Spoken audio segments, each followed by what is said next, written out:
welcome back to Seen It Before. We're probably going to say something stupid about your favorite movie because we have seen it all before, and I'm Danny. I'm Dan, and I don't know if this is anyone's favorite movie, but Supergirl came out, well, a week ago, 2 weeks ago now at this point. So, we're a little late on that. But the second movie in James Gunn's new DCU, it has a lot of problems. Yeah, it does. Yeah. A lot of problems. Sophomore slump, maybe? Sophomore slump, but I mean, there are Bright Horizons coming out soon, hopefully, but we'll get into that in a little bit. Initial takes on this movie, like going into it, what were you expecting? Well, okay, so it was kind of all right, when at the end of Superman, which I thought was an okay, just an okay movie. I didn't really fall in love with what everybody else did. But I was really interested when Millie Alcock showed up on screen as Supergirl. Not just because you have an absolute thing for her. I mean, it's Millie Alcock. What do you want? So I'm like, oh, hey, that seems like a good take on a character. I don't really know much about Kara, so she's kind of brand new to me. So I'm like, hey, she seems fun. Yeah. You know? And then, so I was really excited for Supergirl. I'm like I said a while ago, I'm like, you already got my ticket. You already got my money. Yeah. Because it's Millie Alcock. And then slowly the behind-the-scenes stuff started to come out. It seems like every single trailer that came out with this movie, it got worse and worse for hype and everything like that. It just didn't look. The trailers made it look like just like a nothing burger of a movie. I'm happy to say it's not quite that, but it doesn't get too much above it. You know what I mean? There's a few good, unique, creative scenes, but nothing I'd write home about. Yeah, and opening weekend, it only made $38 million, which is not good. Toy Story blew it out of the water in its second weekend. So, yeah, it's not looking great. But yeah, going into the same thing here. It was kind of just, I was excited for it because I really liked Superman. I liked David Cornsway play Superman. He's fantastic. Even if he just shows up in Supergirl for 2 or 3 minutes, he is that symbol of hope, and he really represents that in his character. But yeah, this one I was expecting, I guess not Mad Max in space, but that was there. I like a little bit. Yeah. Mad Max to me is a lot more like just fucking crazy and weird. This just kind of seemed to me like just an overhaul, or like on the cutting room floor, like part of a Guardians movie. Yeah. Especially the spaceship that she had in the beginning. Fair enough. I was like, that's just the Milano, dude. Yeah. All right. We're getting a little too into it right now. So before anything else, let's get to it.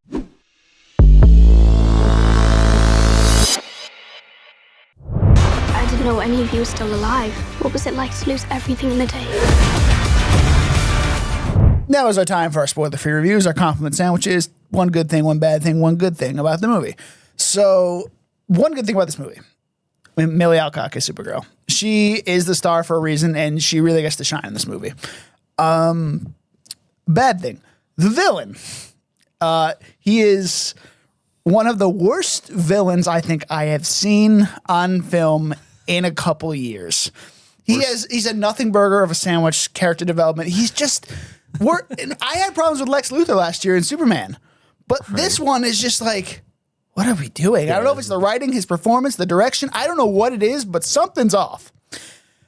And another good thing, all the visual effects in this movie, everything looks fantastic, except for maybe the end a little bit. But most of the stuff in the middle parts of the movie and the beginning all just look beautiful. Oh man, I gotta come up with 2 good things. There's nothing that was oh yeah, this is definitely really good. It's a shining part of the movie for me. I guess Millie Alcock, she does a good performance, but that feels that's yours, So I want to try to go with something else. That's why I went first, so I could pick. Yeah, you're that's all I can talk about. Yeah, bad thing is it's like paint by numbers script of a superhero movie. It's just so MacGuffin happens, and they're going to find the thing for the whole movie, and they run into a bunch of different different third party antagonists, and they're it's just standard shit. I'm just so sick of it. I want something. You want something different, something new, something that's going to make you say oh wow, I haven't seen that before. I'm going to praise Ryan Johnson here for a second. Oh man. I want something that shakes up the not characters and properties that I know already. Like I know to be a certain way already, but I want like a superhero movie to be shaken up structure wise and with something. This movie doesn't. It just does the thing that they've always done and just expect us to kind of clap like seals. Another good thing. That was a long bad thing. It's because this movie is kind of. It's not like horrible, but No. The next good thing is that it's not the worst thing ever. Okay. Let's keep it spoiler free for a little bit. So, coming out of Superman, I had to bring everything back to Superman because like it is the first movie in this new universe. I just don't. I was expecting, Drunk Kara on a Red Sun, which we got. We got a great thing there. But like this villain, man, like I can't get over it. I cannot get over how bad this performance was. And you started talking about the writing. So Ana Nogueira is the writer of this movie, and she also is set to helm the Wonder Woman movie and the Teen Titans movie. Dude, so, it's like I don't see. The thing is, I don't care about DC nearly as much as Marvel. I care about Batman. Like Batman is the only character from DC that I actually care about. I never cared about Superman. I know he's part of he's Wonder Woman, Superman, Batman. Just stick to Batman movies, guys. Even just like the Batman animated stuff, like that's 10 times better than this. It's like just like give up the whole thing. Give up because you hired James Gunn. The guy who, he didn't create the Marvel tone. I think Joss Whedon did. He created the space tone, that's for sure. And this movie's exactly that. It just feels like he didn't direct it though either. Though he wasn't really involved. But he's an EP though, right? I'm sure he is. So that tells me, he's steering it like it feels like Guardians leftovers, Yeah, let's talk about that a little bit. So Kara is basically Peter Quill. Ruthie is the vengeful Gamora. We got Lobo, who is Drax. Yeah. We got. I don't think this is really a Groot character, so that I guess Seth Rogen could be the Groot character. Yeah, he's there. Dude, Seth Rogen, that cameo was hilarious. Was pretty good. That was the best part of the whole movie. The funniest thing I laughed at. It's like I didn't have balls or something like that. So funny. It's like I shouldn't have gone, or I should have called out today. Yeah. Oh, can we go closer to the sun? I don't know if we can. If I had balls, we would, or something like that. I don't remember what the exact quote was, but it was something funny like that. Yeah. I'm here for Seth Rogen randomly showing up in things. He does that a lot. Yeah, like he's everywhere. Yeah, all over the Amazon stuff. Just because is the studio? No, that's Apple TV. Apple. So and I think it's Sony TV Productions. I want to say as well. I don't know if it's an Apple TV production, but yeah, interesting. All right, let's stop with the spoiler free stuff. Let's get into this movie. So we start off, Crypto. Peeing on Superman, the thing we saw in like the trailer last year or whatever.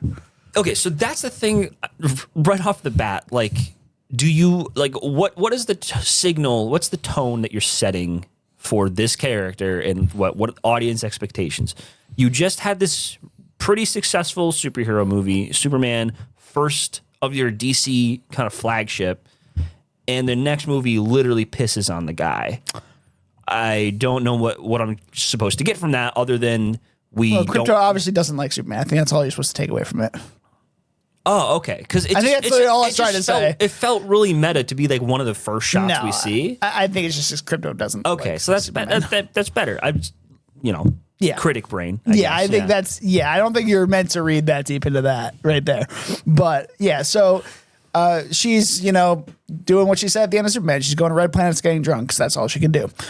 She's bar hopping. She's having a good time with Crypto. And then Ruthie's parents get murdered. And that's what sets the tone for this movie by Krem, who just wants a sword from him. Her brother was deaf, right? I don't know. They never said that. He had headphones in, so he was listening to music, I think. So he never heard them come in. Weirdest thing Krem does throughout this movie is that every time he's on screen, he's always eating something somebody else has eaten. Why is he doing that? Oh, yeah. It's weird. I mean, Like you're he's probably eating the cereal that the dog and Kara were eating on her spaceship when he shoots Crypto. right. He ate the blueberry pie. He drank the milk. Oh yeah, the milk was. Like, what are you doing? They poisoned her because They poisoned her because they wanted to get their kid back. okay, and then they heel turned like a second later. Because milk coats the inside of your stomach, and then in that. No, I know, but they're like, she's like, it's like you poisoned me. And he's like, we want our daughter back. And then she's like, where's the milk? And then they're like, it's right there. Yeah, Like, what? they Like- weren't trying to be like. Like we're good They people, wanted, yeah, kind of. yeah. It's weird. Just like y'all, whatever. So that's where we're gonna get into it. All right. So the writing of this movie, man. Where did it go wrong? Like, what are we doing? Like, it's well, just it's not like wrong. It's just kind of I've seen. where did it go wrong? Where did it go? Like for the The writing wise, just anything. Like, where did we go wrong with this? Was it like the direction in general, or was it the adaptation that they're taking from? Was it like because this story? I don't know anything about the comics. I only know very little about this Woman of Tomorrow comic. Is that they were on the run trying to find Krem for months, going on this bus that they were on, not 3 days. Well, she didn't even know who the fuck Krem was until he stole her dog just cause. Well, shot the dog just cause. Right. Yeah. Well, because like the dog's like you're on. Wait, no, he's scavenging the ship, right? He How did he steals get? the ship. How did he know to get? That was so random. Like It's just because I'm a bad guy. I take ship, But and then Crypto's like, that's my ship. but did he follow them? Like it's not shown at all. Like how he got there. Yeah, I don't know why he kills Ruthie's family. I don't. Well, he was trying to get the sword. Obviously, he wanted a sword from them. Okay, but he kicks all their asses. Just steal a fucking sword right there. I'm just. Yeah, it just the motivations don't make sense. What does he want the sword for? What does it do? It doesn't. It's just a very well made sword. He's a swordsmith. I don't. They don't explain it very well. It's so dumb. It seems like they either cut a lot out of this movie, or they just didn't. I think they're just like, we need to make a Supergirl movie now. And here's the other thing: Craig Gillespie did not read the comic it was based off until after his shots were done, until after the shot sheet was done. So it's like that's on him. First off, like what do you? Yeah, because like I'm not saying it has to be like one for one with the comic, but you can include you some gotta kind of choose what you Easter want egg to shots, adapt. like Batman v Superman. Yeah. Zack Snyder did the cover of Dark Knight Returns, and everyone's like, "Hey, it's that shot." You know, that's a cool little thing for the fans, and it fits in the story. Mm-hmm. So, I mean, you can. I believe in like you don't have to be a super big fan of True. what you're adapting. Like, you don't have to be like I read the. You can comics have as your a- own direction that you want Yeah. to go in. Yes, but you have to know where you're coming from with it. You need to at least know this stuff you're adapting pretty well. the source material. Yeah, You don't have to like fucking love everything about it, but just like know that this is what the fans care about. And I'm not even a fan. You know, I'm just looking at this really as just like just as a movie, just as an entertaining movie, and it's whatever. You know, it's the epitome of meh. Yeah. You know, it's just kind of like okay. Like again, the saving graces of this movie, I think, are the visual effects and Millie Alcock's performance. Like that's. But how often is that always the saving grace of the movie? I feel like it's like, well, at least the effects were good. At least the main character the main actor that we paid millions of dollars, like, of course they're gonna do a good job, you know? Like, Well, the villain didn't. well, I don't even know who the fuck that guy is. Like, He was also in, I think, God, I don't remember. He was in something recently that I saw. never heard of- He was in something recently that I saw. Let me find it. like, I didn't know who Thanos was until. Oh, he was in the Old Guard. He was one of the guys in the Old Guard. I mean, that's a good movie. That's another one that was kind of like meh, but like, it had an interesting comic concept to it, and it was like, because Supergirl, we get it. Like, she's come on, she's just female Superman. I mean, Yeah, she is. So I'd like her backstory a little better because she saw the doom of Krypton. That was a good adaptation. Like they actually like went into like why Krypton died, and it didn't die right away. It fizzled out. So Yeah, and like I didn't even realize. Oh, there's like this kind of like resting civilization, like this kind of escape pod thing, and so then they survive for a little bit. So I downloaded the bootleg. I didn't go to the theater for it. Yeah, okay. So I got a Spanish version Brother. with the subtitles. Oh, well, whatever. Okay. So when they were speaking Kryptonian, it was just all Spanish. So I didn't, what was like the disease that they died from? Krypton? It was kryptonite poisoning that was in the soil, I think. There was some kind of stuff in the soil that poisoned them over time. And that's why everything kind of fizzled out. So why didn't she get affected? Because she's eating the same food and shit. I don't know. Maybe because it takes... don't tell me there's no explanation. There isn't. Oh, man. So, yeah. And, all right. Lobo. That's another good performance. Jason Momoa. He was actually fun in this. Like, Yeah. he got to play the character he's wanted to play for a long time. Good. I'm glad we saw it. Yeah. He was fun. He's just, you know, we can, I know what to expect Yeah. with that. And Jason Momoa's great, but, you know, I don't think he's doing challenging work. Like, you know, who's actually doing some really challenging stuff is Dave Bautista. Yes. Like, you know, I fought for, who did I fight for best athlete turn? Was it Carl Weathers? Yeah, Carl Weathers. I think Dave Bautista, or no. We ended up choosing The Rock, I think. Yeah, John, I think did John have The Rock? Was it John? Somebody had Sydney had The Rock. John had Dave Bautista. Or no, PK had Dave Bautista. PK, yeah. But like now that I'm really thinking, I'm like, you know, he really has the potential to be an Oscar contender. You know, he's doing some crazy stuff. And Jason Momoa, I think, kind of fits that kind of archetype, but he's not challenging himself that way. He's a good supporting character. Yeah. That's really like what he does. He's comedic relief at this point, which is fine. One show he did was called C on Apple TV. It didn't really get a lot of press because it's a dumb title. Who the fuck name? You know, C. And there's another show called From. Like, if they just changed the name, it would be a lot more popular because it's a pretty good show. But everyone is blind in this world, including him, except for this like one little girl who can see.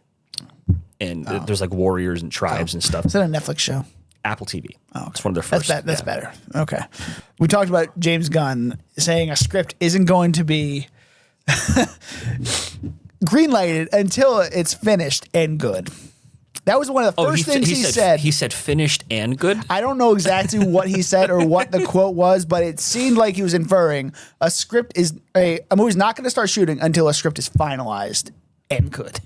Oh, okay. Well, it's, the and good part is like that's condemning, I think. If just finished is because I know a lot of the times, like Iron Man was filmed. It's something they like. I don't know if it's but it's something they like. Maybe I don't know. It's some, well, but like if you like it, whatever. Maybe you know, this like, one did look better on pages, but like I can't imagine. It did.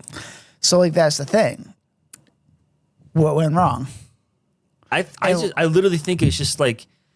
Wait, Supergirl always planned to be the next one? Yes. From the start, from like before Superman even hit theaters? It seems like it.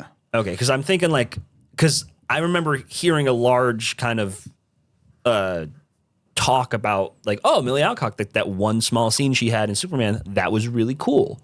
So I was thinking maybe that they pushed that one ahead before it was ready. I mean, maybe. It was... Before Superman came out, it was announced that it was coming out the following year. So that. So I don't know, man. I think it's just they just fucking stumbled right out the gate. Like I think it was good, but it might have been too long, and they had to cut a lot of stuff out. Maybe they wanted to have a summer blockbuster that's under 2 hours, which they did have, but they didn't think it was meant to be as long as maybe it was originally going to be. I don't know. It's just like. Okay, it seems like test screenings were different. When I look at it, like, so Marvel's like the closest thing we can compare. Yeah. When I see a Marvel movie, at least when they were back like in their jam, when they're like phase 2 and 3, when I saw a trailer for like Thor: The Dark World, I could just kind of tell I'm not into that because the premise doesn't look interesting. But something like Civil War, they're fighting each other like that. That's a really cool concept. Yep. I can't tell what the concept is for this movie from the trailer. So I was going into it thinking, it's probably not going to be great, you know? And then, and I was right because there was nothing to it. Yep. There's no reason for this movie to happen. Yep. I mean, honestly, and to a lesser degree, same thing with Superman. Like I disagree there. When I saw the trailer, I'm like, all I got was it's just Superman. Like, Yeah. oh, he's on screen. Okay. I think Superman was a good way to introduce us into this world and bring in different people and make kind of a crossover film, but like not really. Yeah. It had a good script, I think, for the most part. There was good dialogue. It's definitely better than Supergirl. Yes. I'm just not a huge, overly big fan of James Gunn's style. I know you're not. So it just kind of feels like we're going to be goofy and fun for 2 hours, and there's not going to be there's going to be one or two heartfelt moments that really hit, but overall it's all just a good time. Yeah. And meanwhile, I'm more drawn to, the Infinity Wars, where it's like, it doesn't have to be world-ending stakes, but like to have it be an interesting, like it's character-wise dire, and you know what I mean? It's more intense. I can't describe it. I know what you're saying. But they're going up against the one villain that is Yeah. or like Winter Soldier, right? It's a political conspiracy inside of a superhero movie. Yeah. That's an interesting concept. Yeah. This is Supergirl's just her dog gets taken. It's Mad Max in space with a dog. Which is okay, so that could be appealing to a lot of people. But when I think of that, because I'm not really like, when I think Mad Max, I'm thinking like a bunch of trucks driving in the desert. All right, whatever. With a But dog, I think it was marketed sure. more as Guardians of the Galaxy. It should have been maybe marketed more as Mad Max. Yeah, I think that would have been better. I don't know if as many people will go see it, but like at least it'd be more relevant to what this movie is Yeah, and what it turned out to be. yeah. But, that's how marketing works. You got to go with what's going to get people in seats. So Guardians of the Galaxy over Mad Max, I get it. I get why you're going for that. Yeah, I don't. It's weird. It's just disappointing. Like, and then all the other behind the scenes stuff of like kind of the decline of the popularity of this movie. That's why it had a bad opening. So a lot of videos I saw, they kind of said like it could be just kind of like a marketing plan that they have when they know a movie's gonna fucking suck, where they, like they said something where like they hide the budget. They start like making it like they like, oh, we don't know. It could be cost $100 million. It could cost $500 million. We kind of lost track. Like, how do you lose track? And then they start or the actors start using like a political message. In this case, I know Millie Alcock's like, she had all those controversial statements that like Rachel Zegler said, like, people don't want to see women on screen. I'm like, that doesn't. That, we liked Wonder Woman. Captain Marvel made $1 billion. Yep. That's not it, guys. And so then they start blaming the small minority of fans who are like that. And then they instead of saying like go see this movie, they start being like, oh, it's important for what's gonna come after. And this is why word of mouth is so important. And this is what gets people in seats or what doesn't get people in seats. Look at Obsession. That got people in seats. It's now the highest grossing original film domestically since Sinners. That's fucking crazy, dude. I know it's only a year, but like $1 million, $750,000. not even $1 million, 250 million gross. Insane. Yeah, I already pre-ordered the 4K. Yeah, like it's absolutely insane. And another thing, that movie, for all intents and purposes, is not the most original idea that you can think of. No, it's just done really well. Yeah. And so maybe that kind of backtracks on like my whole thing. Like, does the trailer look? Because the Obsession trailer didn't look absurdly amazing to me. No, they So don't I guess- have the budget that Supergirl has though for marketing. Yeah, I get it. Yeah. So maybe it is just word of mouth is like the most important. And It's showing recently that word of mouth is very important. yeah, well, And people want original ideas or stuff that has to be done really well. Yeah. They don't want this garbage. Yeah, that's that the DC thing. just put out. That's because it's like we've seen this particular story like so many different times. Like, not even just in superhero movies. We've seen it like in fucking fantasy and shit. Like, and they're always it's like it's whatever. Yep. It's do something else. The fact to have it be the second one in the franchise and they're already kind of seemingly running out of ideas. It's concerning. Like Creature Commandos came out, I guess.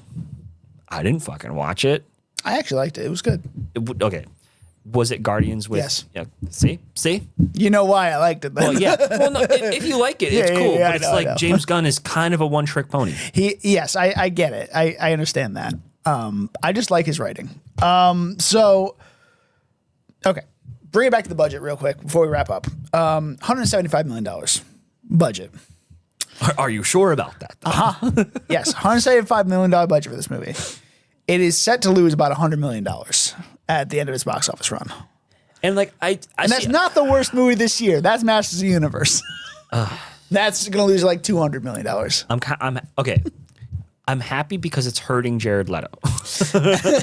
Apparently, he was actually one of the better parts of the movie. Surprisingly. Because you couldn't see his face, Exactly. right? There you go.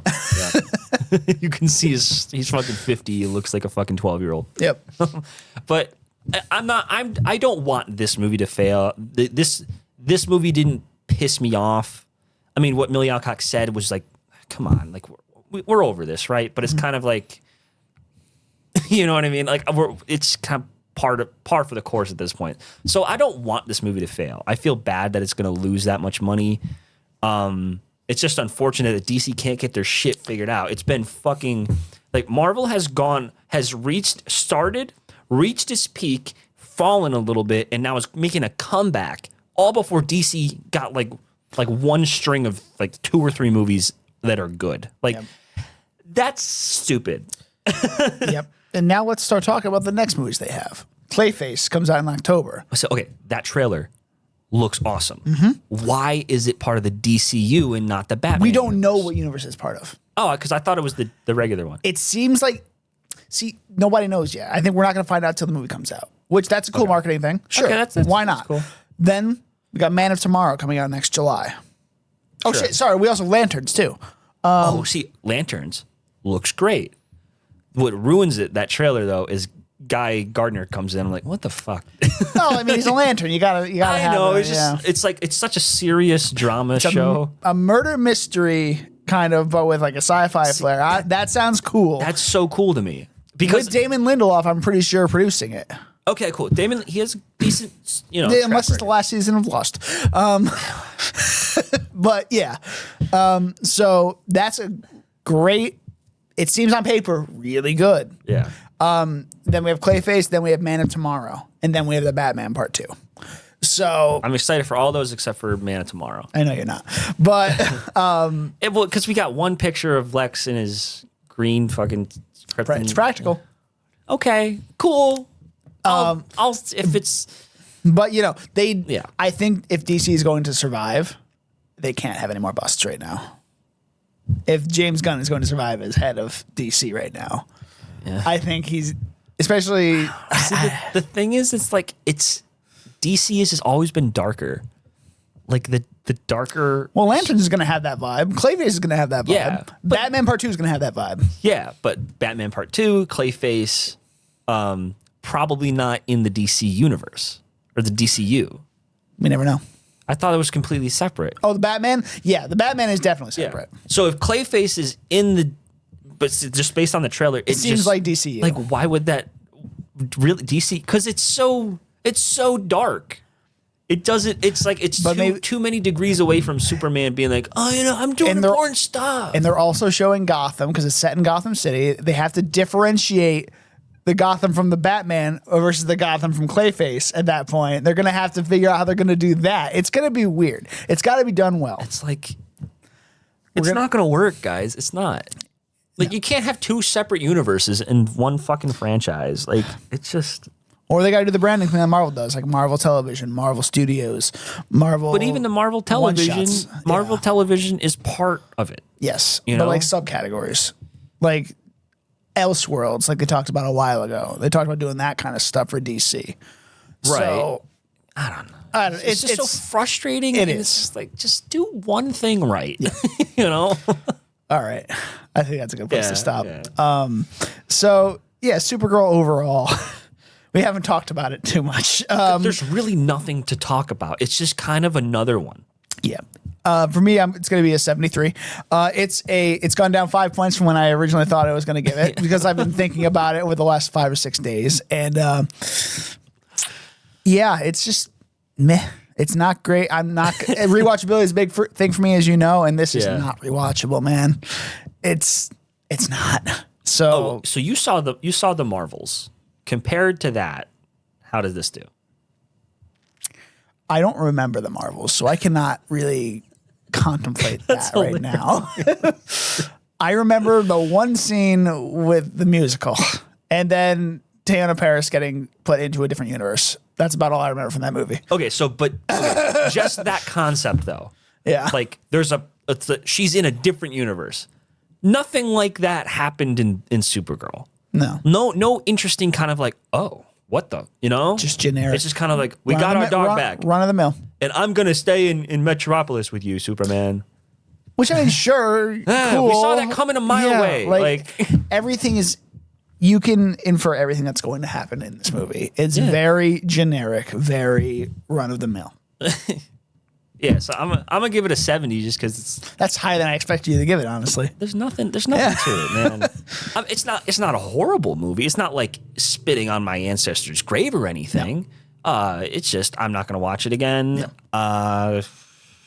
I don't feel like my time was completely wasted, although because just having this cathartic. It was under 2 hours. It was 1 hour and 45 without credits. Yeah, that's fine. It's harmless. Yeah, but it felt much longer than it. The pacing was fucking weird in that movie. Anyway, yeah, they're pacing guys. It was weird, dude. Like it felt like the movie was like 2.5 hours. Yeah. I don't know if you felt that, but in the theater I felt that. I was like, oh my god. I think it's because the lowest moment happens like maybe 10 minutes before the end of it. Like she's dying in the cave. It's like, oh wow, we're still. You wanted to talk about that too, but we're fine. Well, I didn't understand how she got there. Yeah, neither do I. Don't remember that either, so it's fine. But yeah, 70 because it's just. I want them to do good. Yeah, it just you didn't try. You clearly didn't try. So, okay, that's my 2 cents. Yeah. All right. Well, we're Seen It Before. You can find us on Instagram and TikTok with that Seen It Beforecast. That's SCENE, It Beforecast. And you can find me on Letterboxd with DonutMan96. I'm Dan. I'm Danny. You can find me on Instagram at Danny_Wasp, my Letterboxd and serialized at DJ Wasp, or my YouTube channel, which is just Danny Wasp, which is my name. All right. So we also have possibly a roundup coming. Maybe we got to figure that out still. Sure. Whatever. Yeah, I don't know when we're going to do that. So maybe. But we definitely have the Odyssey coming out. We're going to be seeing that in a couple weeks. We're going to try our best. It's 2 hours and 52 minutes, Danny. It's Nolan, though. A lot of people criticized him for Oppenheimer being like way too long, way too slow. I was fully engaged. I was too. I watched it twice. I love that movie. It's good. It's very good. This one I don't think is going to be good. I don't think they're making some certain choices that I think are. I'm not excited. Well, because the trailer's like decently fun, cool stuff that Matt Damon's doing, and then Robert Pattinson's just bullying Tom Holland. He's like, your dad's not coming. Anne Hathaway's there. Maybe they'll have better chemistry, but I don't buy Matt Damon and Anne Hathaway together. I mean, they're barely going to be together in the movie, probably, so it's fine. But yeah, then we also have Spider-Man as well this month. So Spider-Man looks more and more interesting. The first trailer was like, there are some market predictors out there saying that this movie's going to make like $250 million opening weekend.